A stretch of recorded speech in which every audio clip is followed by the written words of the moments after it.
dia, meu irmão. A graça e a paz do Senhor seja com você, com a tua casa, com a tua família. Que bom revê-los, que bom poder estar com vocês. Mais um culto, mais um momento em que, como igreja, vamos louvar e agradecer ao Senhor juntos. Nessa manhã, eu quero começar lendo um texto com vocês, que está lá no Evangelho de Lucas, capítulo 7, a partir do versículo 11. Pode acompanhar conosco, abra sua Bíblia ou acompanhe conosco aí no vídeo.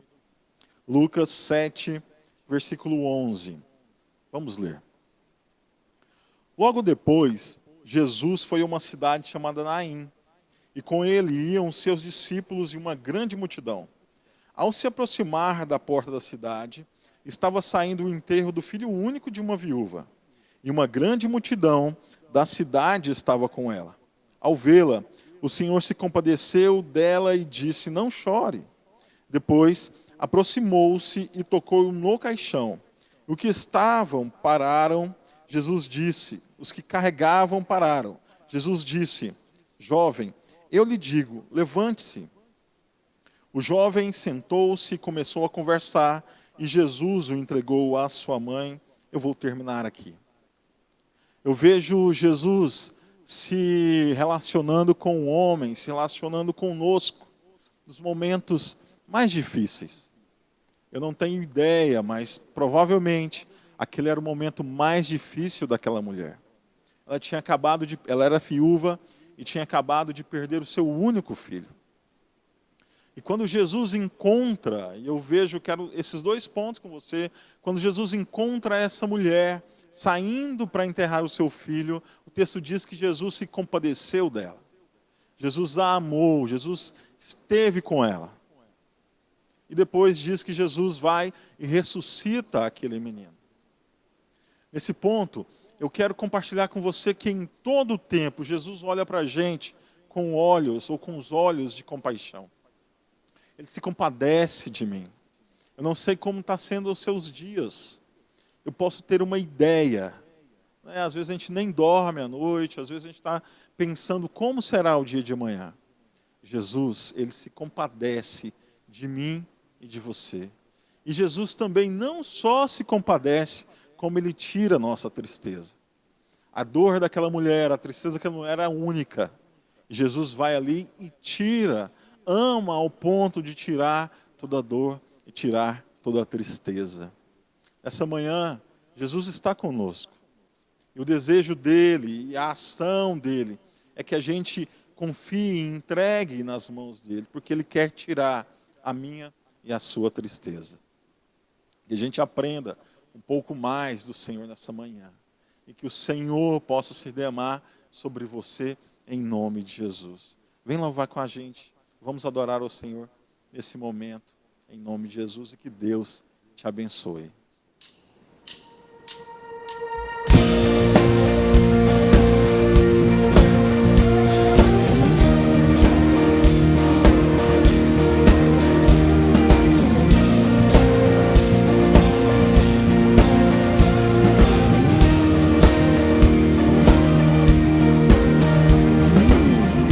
Quebra o jugo do meu pecado, tão mais forte é o meu amado, o Rei da Glória, o grande Rei dos Reis. Que treme a terra com trovão santo, eu admiro, desejo tanto. Rei da glória, o grande Rei dos Reis. Ah, que tremenda graça, ah, que infalível amor, tomou o meu lugar, a minha cruz levou. Você deu sua vida.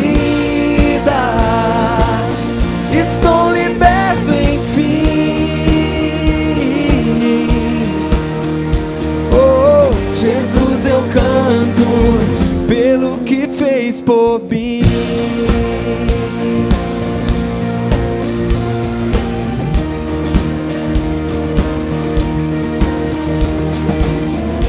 traz a ordem em meio ao caos. Adota o órfão, livra do mal. O Rei da Glória, o Rei da Glória, governa o mundo com sua justiça. És como o sol, tua face brilha. O Rei da Glória, o grande Rei dos Reis. Ah, que tremenda graça, ah, que infalível amor, tomou o meu lugar, a minha cruz levou. Você deu sua vida, estou liberto enfim. Oh, Jesus, eu canto pelo que fez por mim. Digno é o Cordeiro de Deus, digno é o Rei que a morte venceu. Digno é o Cordeiro de Deus, digno é o Rei que a morte venceu. Digno é o Cordeiro de Deus, digno é o Rei que a morte venceu. Digno é o Cordeiro de Deus, digno, digno, digno. Ah, que tremenda graça, ah, que infalível amor, tomou o meu lugar, a minha cruz levou. Você deu sua vida, estou liberto enfim. Oh, Jesus, eu canto pelo que fez por mim.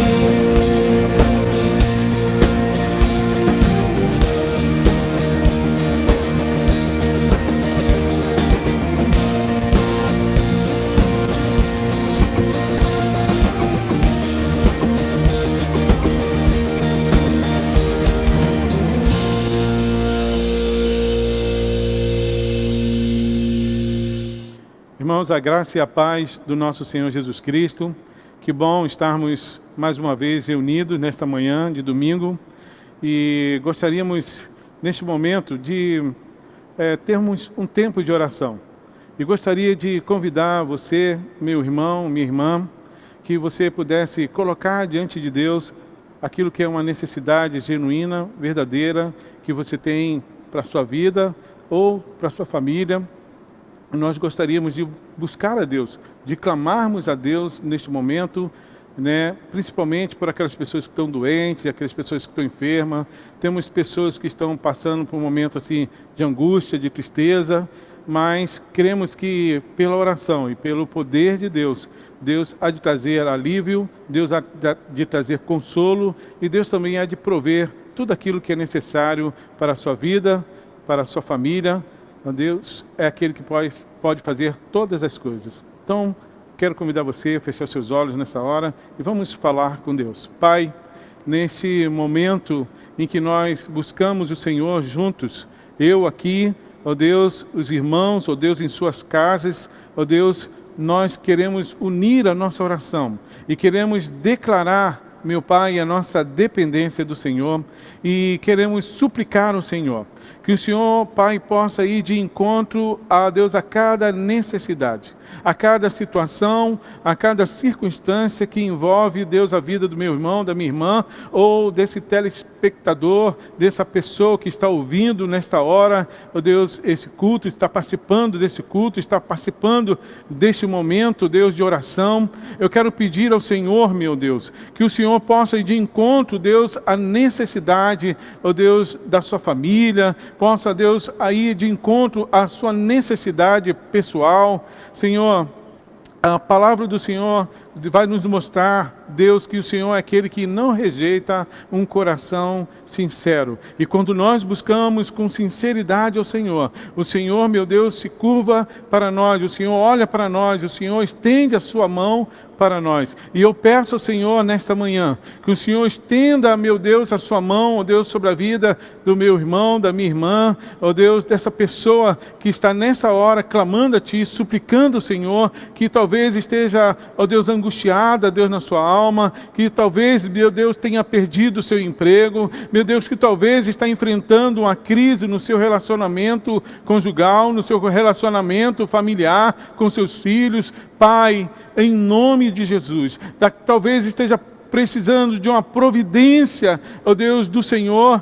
Pai, nós pedimos a Ti, Pai, que o Senhor traga a providência dos céus, que o Senhor libere uma palavra, ó Deus, que vai de encontro, a Deus, a necessidade, ó Deus, dessa vida. É o que nós oramos a Ti, suplicando o Senhor e também crendo, mas também sendo gratos a Ti, no nome do nosso Senhor e Salvador Jesus Cristo.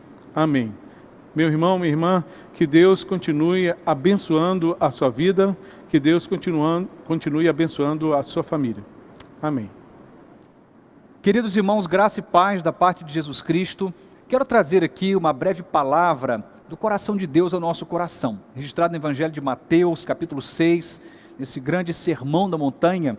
O Senhor vai falar sobre os verdadeiros tesouros, e assim diz a palavra do Senhor. Não ajunteis tesouros na terra, onde a traça e a ferrugem destroem, e onde os ladrões arrombam e roubam. Mas ajuntai tesouros no céu, onde nem a traça nem a ferrugem destroem, e onde os ladrões não arrombam nem roubam. Pois onde estiver o vosso tesouro, aí estará também o vosso coração. Quais são os nossos verdadeiros tesouros? O texto diz que aonde estiver o nosso tesouro, também estará o nosso coração. Quando nós ofertamos na casa de Deus, quando nós dizimamos na casa de Deus, o que definimos com essa pequena atitude é com clareza dizer com essa atitude que nós entendemos quais são os nossos verdadeiros tesouros.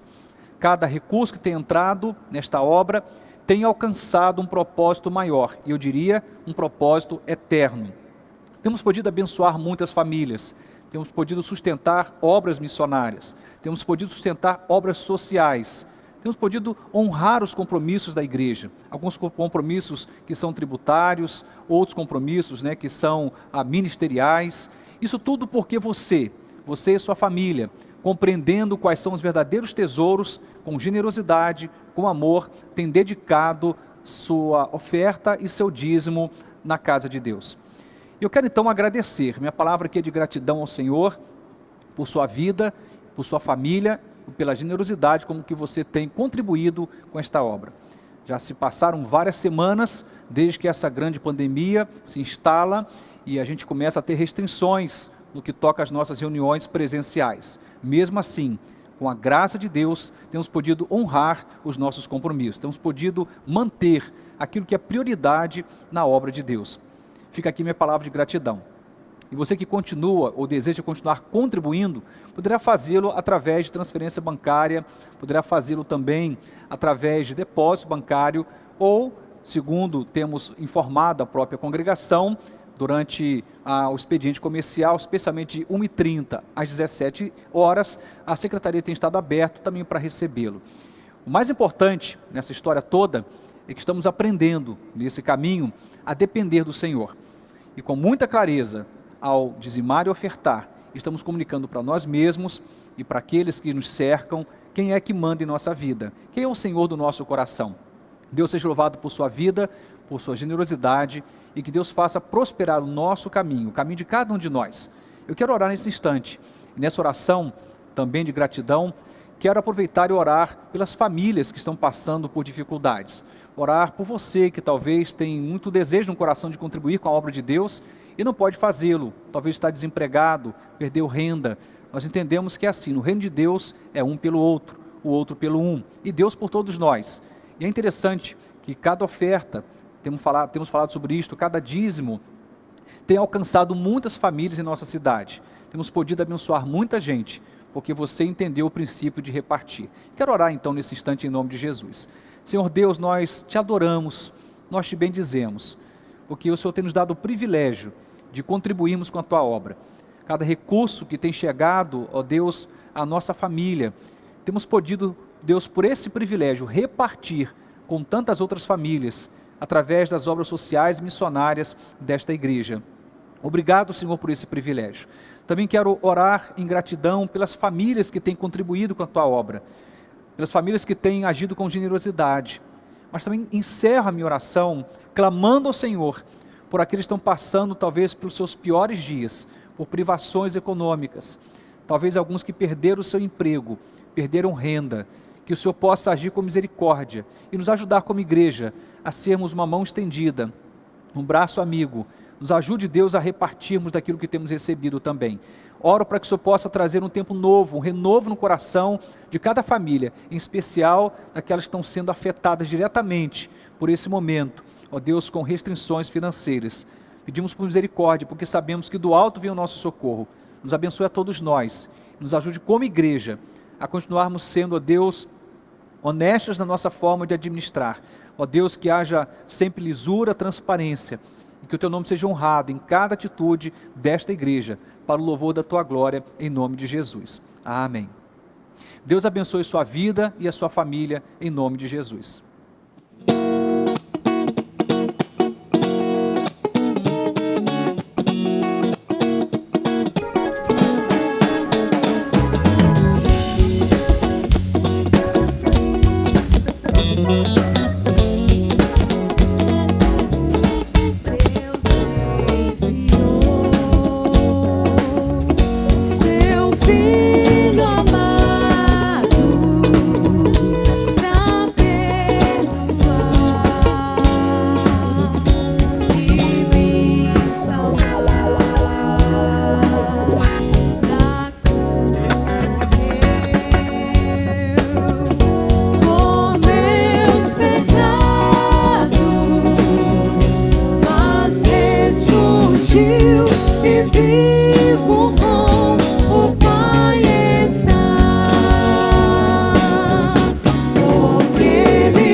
Sem medo, então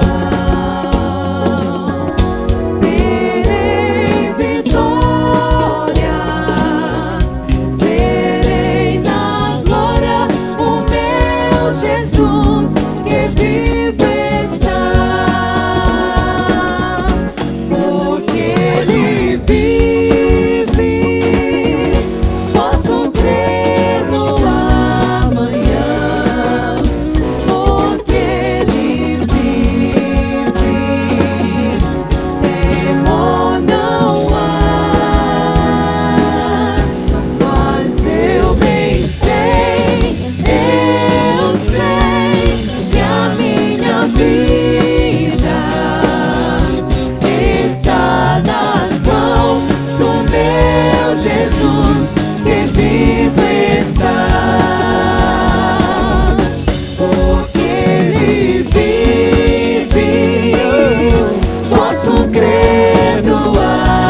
Queridos irmãos, graça e paz da parte de Jesus Cristo. Quero desejar a você e a sua família uma ótima manhã de domingo.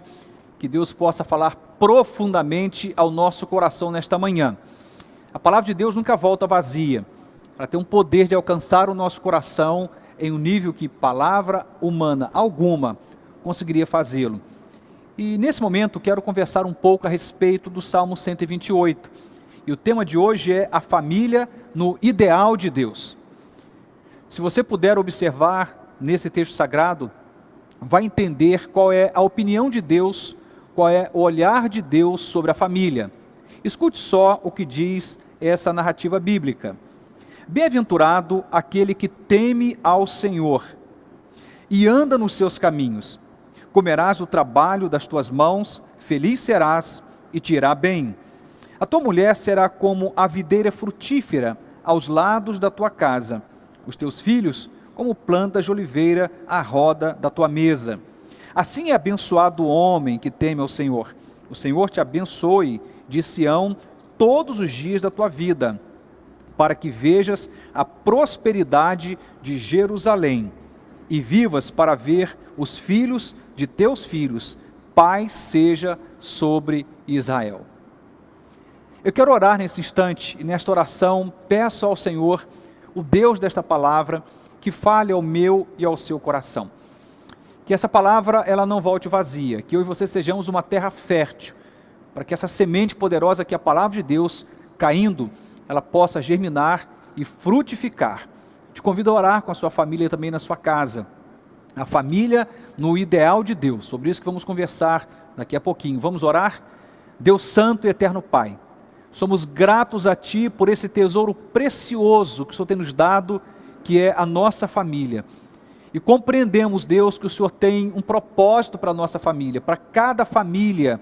Ó Deus, o Senhor tem um propósito. Como o Senhor disse a Abrão, o desejo do Senhor é que a família dele fosse abençoada e que através dessa família, todas as demais famílias da terra também fossem abençoadas. O teu projeto para nós como família é a bênção, jamais a maldição. Eu te peço então que nesta manhã de domingo, tu fales conosco, Senhor. Abra o nosso entendimento, ajuda-nos a compreender a tua palavra e mais do que isso, a aplicá-la à nossa vida, à nossa jornada em família. Eu oro assim em nome de Jesus. Amém e amém. Essa palavra que acabamos de ler é uma palavra muito conhecida, um salmo que traz lições preciosas a respeito do tema família. Eu quero pensar, como fiz no domingo passado, quero pensar sobre pelo menos 7 palavras chaves que vão nos ajudar a entender um pouquinho melhor essa narrativa. O tema que queremos compartilhar é a família no ideal de Deus. Se você pudesse responder essa pergunta, que resposta você teria para dar? A pergunta é esta: como é uma família no ideal de Deus? Como que Deus pensa a família? Como que Deus pensa a relação entre pais e filhos? Como que Deus pensa a relação entre marido e mulher? Qual é o olhar eterno de Deus sobre a família? Em muitos textos sagrados, vamos encontrar respostas a estas perguntas que acabei de fazer. E esse texto em especial também traz de forma muito profunda verdades espirituais sobre a família. Verdades que falam sobre o coração de Deus, a opinião de Deus, o olhar de Deus e o propósito de Deus para a família.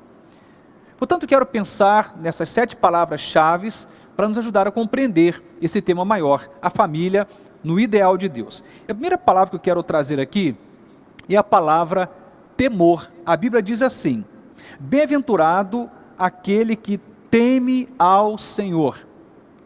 É interessante observar que essa narrativa inaugura todo o processo em que a família será o tema principal a partir de uma base, um pilar fundamental. E essa base é o temor ao Senhor. Não dá para falar de uma família abençoada, uma família feliz, onde o temor a Deus não faz parte do cotidiano desta família. Aliás, o temor, a Bíblia diz, é o princípio da sabedoria. Falei em uma das nossas celebrações que não é apenas o princípio da sabedoria, mas é o princípio de todas as coisas.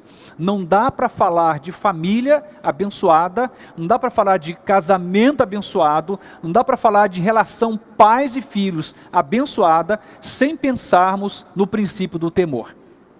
O temor não tem nada a ver com medo, mas tudo a ver com devoção. O temor nos convida a uma postura de adoração a Deus, o Criador e Senhor da própria família e do matrimônio. Ele diz: bem-aventurado, feliz é este homem que teme ao Senhor e que anda nos seus caminhos. Eu poderia dizer que temos tido falta de muitas coisas nas famílias, muitas coisas. Um dia desse eu falei que está faltando paciência, está faltando diálogo, está faltando compreensão, está faltando, né, a capacidade de entendimento, porque é uma crise geracional, às vezes uma distância muito grande entre o olhar dos pais e a verdade dos filhos. Tem faltado, por muitas vezes, recurso financeiro, tempo de qualidade, mas eu posso destacar, iniciando essa narrativa, que o que mais precisamos é de temor a Deus. E tem faltado temor ao Senhor no seio familiar. A família contemporânea, essa família pós-moderna, que está recheada de informações, está repleta de informações, o que não faltam são informações, livros e mais livros, cursos e mais cursos, muitas pregações. Você vai encontrar informação que sobra sobre a família, mas tem faltado temor a Deus no seio da família, temor a Deus no leito matrimonial, temor a Deus na jornada entre marido e mulher de forma geral, temor a Deus na criação dos filhos. Está faltando temor a Deus na família. E quando falta temor ao Senhor, eu diria, despenca o resto, falta tudo, porque este é o pilar fundamental. Uma família no ideal de Deus é uma família que tem temor, uma família que tem devoção. Quando eu falava sobre a história de Abraão e a sua família, quando pensávamos sobre o tema família no caminho certo, naquela ocasião, uma das coisas que eu trabalhei a partir da história de Abraão, e agora trago de novo, mas pensando nesse salmo, é exatamente o princípio do temor. Abraão lá atrás, ele, na sua narrativa, vai dizer para nós o texto sagrado, que ele era um homem de altares. Ele edificava altares ao Senhor. E a nossa casa tem que ser um lugar em que altares sejam edificados a Deus. Não pense o altar aqui como algo físico, porque esse altar do Velho Testamento tornou-se desnecessário com a pessoa de Cristo. O Velho Testamento é o testamento das sombras. O real veio, o próprio Cristo, o Deus encarnado, esteve entre nós. E não precisamos mais recorrer aos rituais do Velho Testamento. Mas há um princípio no altar, ou nos altares do Velho Testamento, que é o princípio da adoração, da devoção, do temor a Deus. E aonde há temor, jorra a felicidade. A falta de felicidade na família tem tudo a ver com a falta de temor a Deus na família. Ele começa falando sobre essa família abençoada, mas dizendo que isso é inaugurado quando nessa jornada familiar o temor é um pilar fundamental. Bem-aventurado aquele que teme ao Senhor.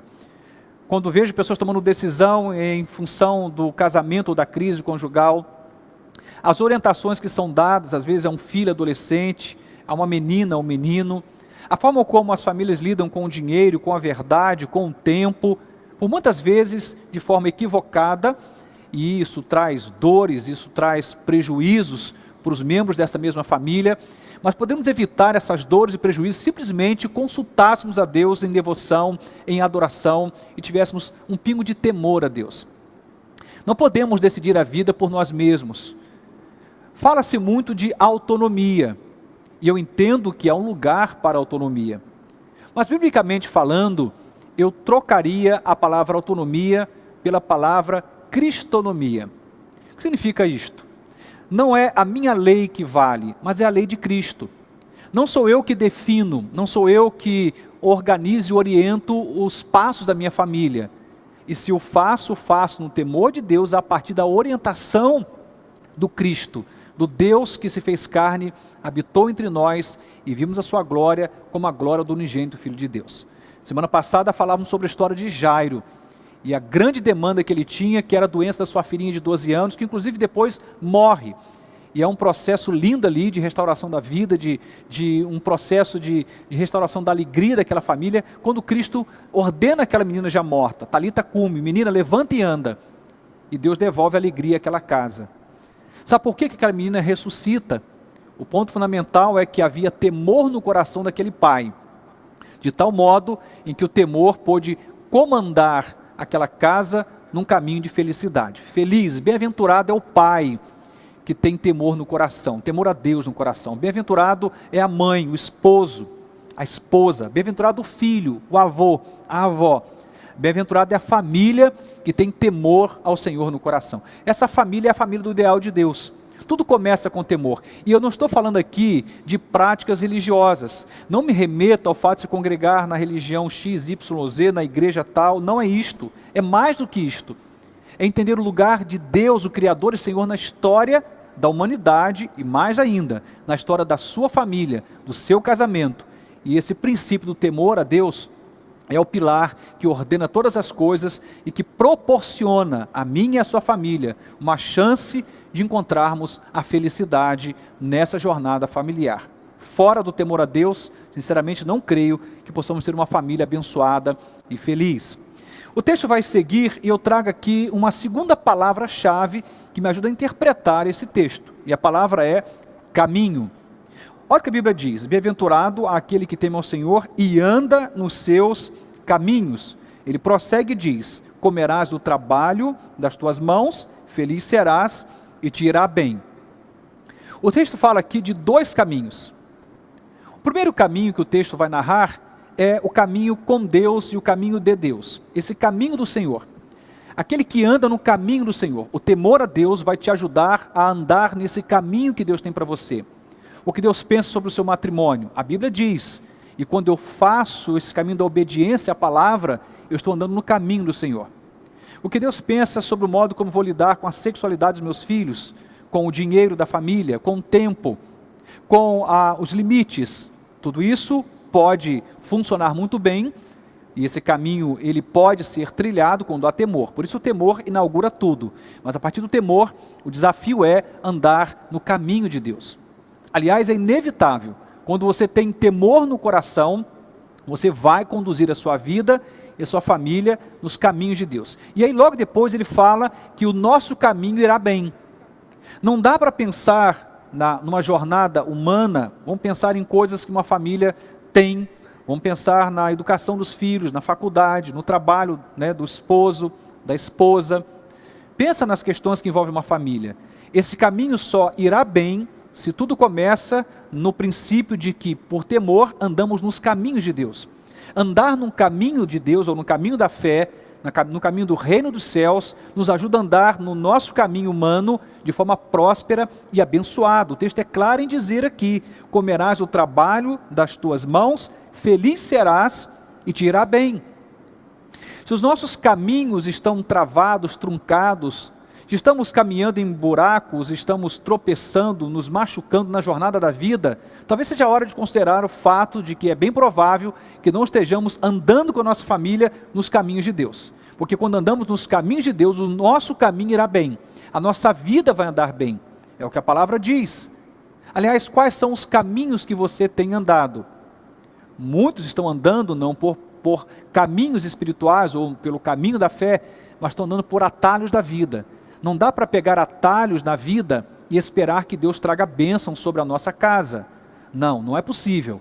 Deus não está te convocando a andar pelos atalhos ou pelos descaminhos. Deus está te convidando a andar com a sua família pelas veredas da justiça, pelo caminho do reino dos céus. E quando andamos nesse caminho de Deus, o nosso caminho pessoal, seja você, pensando aí na perspectiva profissional, financeira, na questão emocional, na própria relação de intimidade com seus filhos ou seus pais, isso começa a se organizar. Porque quando andamos no caminho de Deus, a regência é dele, os princípios é dele. A Bíblia diz que a vontade de Deus, ela é boa, agradável e perfeita. O texto prossegue, eu penso numa terceira palavra que norteia a interpretação desse texto, e a palavra é tesouro. Veja só, a Bíblia diz aqui: a tua mulher será como a videira frutífera aos lados da tua casa, os teus filhos como plantas de oliveira à roda da tua mesa. A videira e a oliveira são duas plantas que vão falar da riqueza daquele povo. Dentro dessa cultura, é impossível falar de prosperidade sem falar da videira e da oliveira. O fruto da videira, o fruto da oliveira, era determinante para a economia daquela época. Era determinante para a questão da saúde. Era determinante, inclusive, para falar, não só da economia, mas da organização de uma casa. Vamos pensar na luz que era alimentada pelo produto da oliveira. A própria oliva produzia ali condições para que através ali, do azeite, você pudesse, por exemplo, não só movimentar uma economia, mas também sarar feridas. Você vai ver a videira também fazendo parte de toda a cultura. Não se pensava numa festa judaica sem o vinho. Em outras palavras, para resumir, eu diria que não dá para pensar em prosperidade nessa cultura sem pensar em videira e oliveira. E por que então que o texto compara os filhos e a esposa exatamente a partir dessa metáfora da oliveira e da videira? Eu poderia resumir que, na ótica de Deus, é o que nós temos de mais precioso. Nosso maior tesouro é exatamente o que está à volta da nossa mesa. A nossa esposa, os nossos filhos. Obviamente também remete ao seu esposo, aos seus filhos, se você é mulher. Mas é importante pensar que à volta da mesa estão os nossos verdadeiros tesouros. Isso diz muita coisa para mim. Por muitas vezes buscamos a felicidade, e isso é comum nessa cultura, fora da casa, fora dessa mesa da comunhão, da família. Como se fosse possível.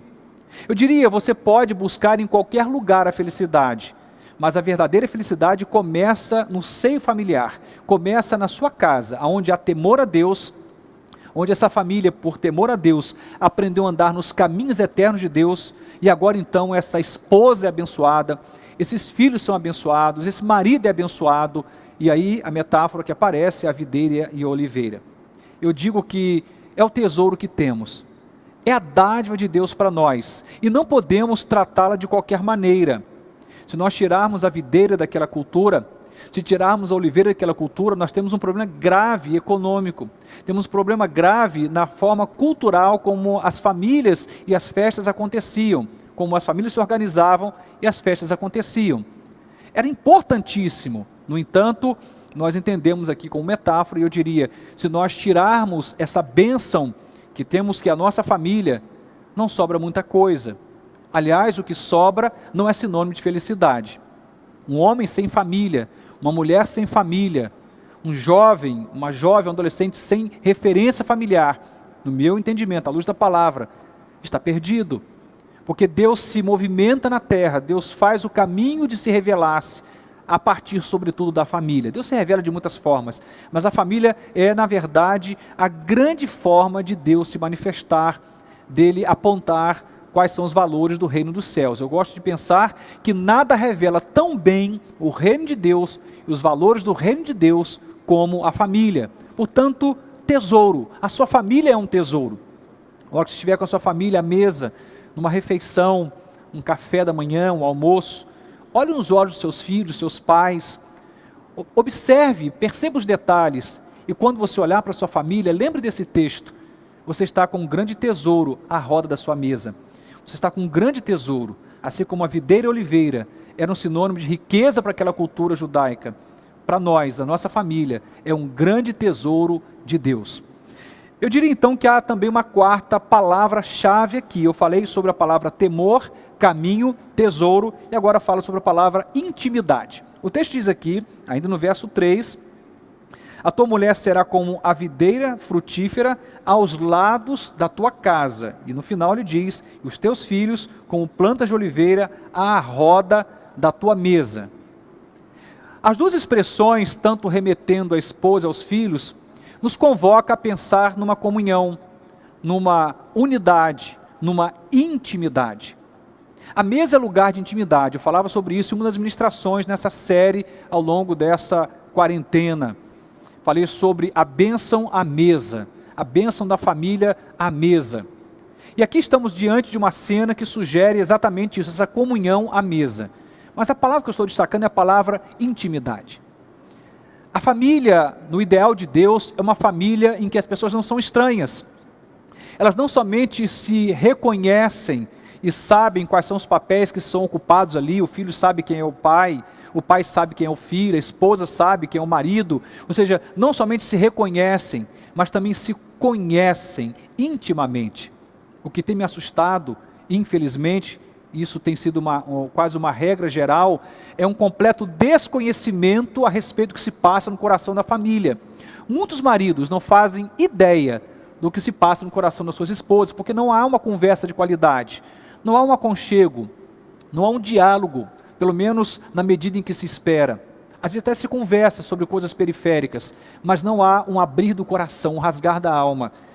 Por muitas vezes também você vai perceber que tem pais que não conhecem o coração dos seus filhos, mal sabem em que colégio os filhos estudam e de vez em quando se dão conta qual é a nota que o filho tirou em matemática ou em qualquer outra disciplina, mas não conhecem o coração dos seus filhos, porque falta cola, aconchego, beijo, abraço, olho no olho, conversa, falta intimidade, e na ausência da intimidade a família se perde.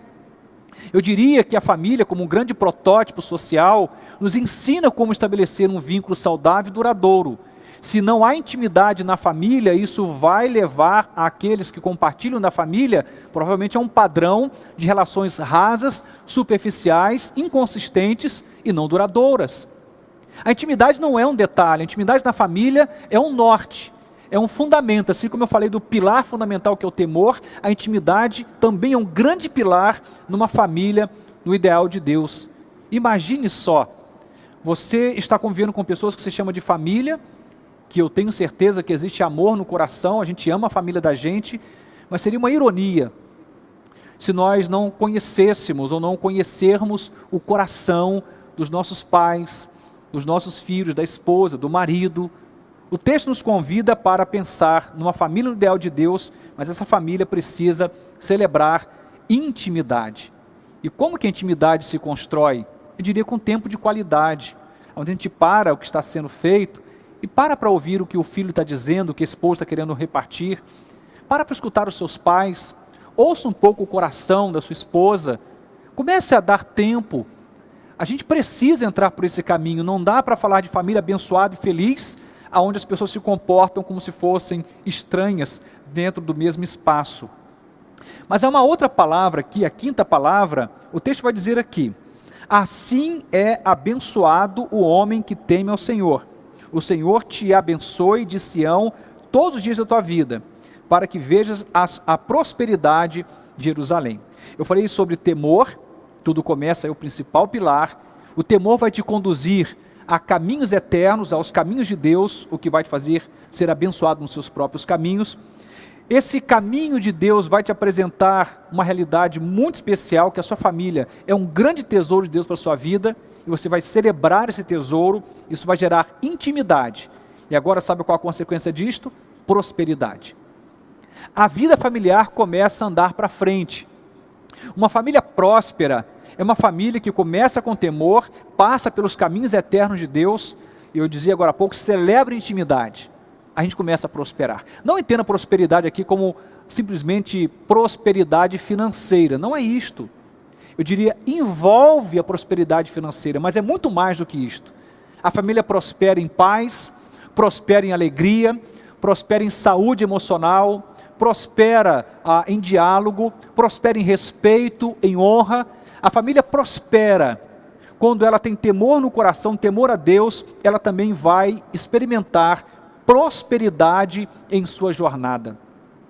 Como pastor, há mais de 2 décadas, pude entrar na família de muita gente, pude compartilhar da intimidade de muitos casais e famílias, e fui em casas riquíssimas e em barracões simples.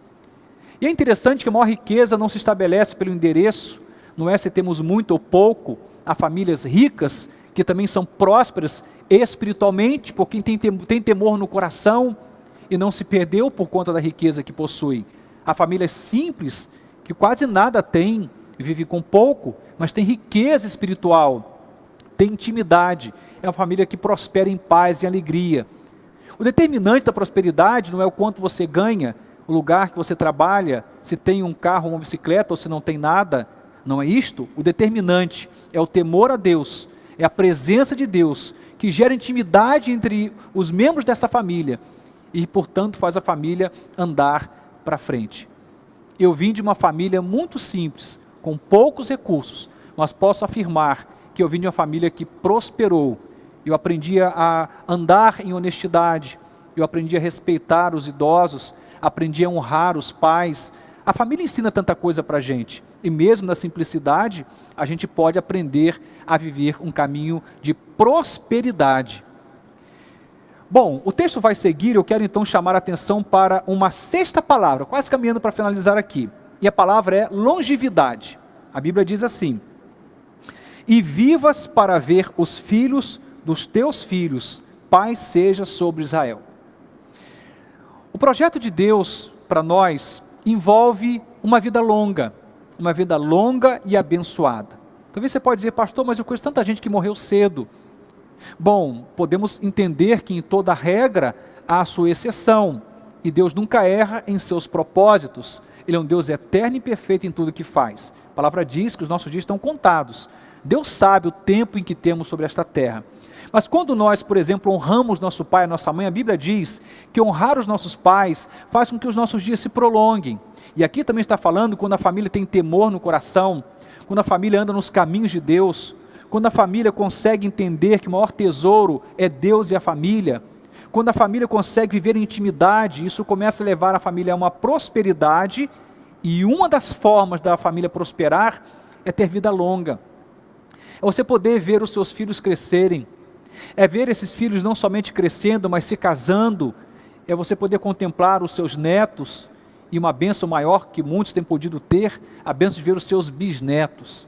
Imagine só, é o que a Bíblia diz, e vivas para ver os filhos dos teus filhos. Esse é o projeto de Deus para nós, que possamos ter uma vida longa. Muito do que tem furtado esse privilégio da vida prolongada, da longevidade, está ligado aos nossos atalhos que tomamos, aos descaminhos, à falta de temor a Deus, a falta de realmente ter o nosso coração voltado para Deus e para a família, a falta de honra aos pais, a falta de compreensão, de amor, de acolhimento. Tanta coisa tem invadido o coração da família, tem gerado doenças emocionais, até físicas. Conheço muitos pais machucados, com o coração ferido pela forma como os seus filhos os trataram. Também conheço filhos com a alma ferida, feridas profundas, pela forma inconsequente como seus pais lidaram com as suas vidas. E quando isso começa a trazer doença espiritual, emocional, isso não somente empobrece a vida, mas também como ela pode encurtar a vida. Ela pode encurtar a vida. Muitas doenças que nós contraímos estão ligadas exatamente a como nós reagimos emocionalmente à vida. E certamente esse não é o único olhar, mas é um dos olhares fundamentais. Quando nós temos uma família que prospera em Deus, cheia de temor, de obediência, que anda nos caminhos eternos de Deus, a vida se prolonga. Imagine que bênção você poder ver os seus filhos, ver os seus netos, e ainda poder ver os seus bisnetos. E olhar para trás, e olhando para trás, fazendo uma avaliação, dizendo, Senhor, obrigado pela família que o Senhor me deu, pela jornada que eu fiz, inclusive as lutas que foram enfrentadas, as perdas, as dificuldades, as frustrações e a forma como vencemos as frustrações. A Bíblia diz que no mundo nós teríamos aflições, o próprio Cristo diz, mas tenha bom ânimo, eu venci. Deus está conosco, Ele quer que você tenha uma vida longa com a sua família. Você possa viver longos dias com a sua esposa, com seu marido, possa viver longos dias com seus filhos, também com seus netos. Que privilégio de você poder ter hoje ainda os seus pais vivos, ter os seus avós, alguns ter os seus bisavós. Isso é uma bênção. E eu termino falando da última palavra-chave, que é a palavra paz. O texto diz, e vivas para ver os filhos de teus filhos, paz seja sobre Israel. Israel aqui é uma figura de linguagem, ao mesmo tempo que se remete à própria nação, está falando a verdade sobre a família, de uma forma mais ampla, a forma como Deus enxerga os seus filhos. Israel como uma representação da família de Deus. E esse texto fala de paz. Paz seja sobre Israel. Veja só, começamos falando sobre temor. O temor inaugura esse caminho abençoado e próspero. E o final dessa jornada é paz. Que tesouro precioso é este, que as pessoas às vezes não levam em consideração até que perca. Quando perdemos a paz, perdemos praticamente tudo na vida. Como é bom poder deitar na nossa cama e dormir em paz. Como é bom poder ir e vir com o coração cheio de paz.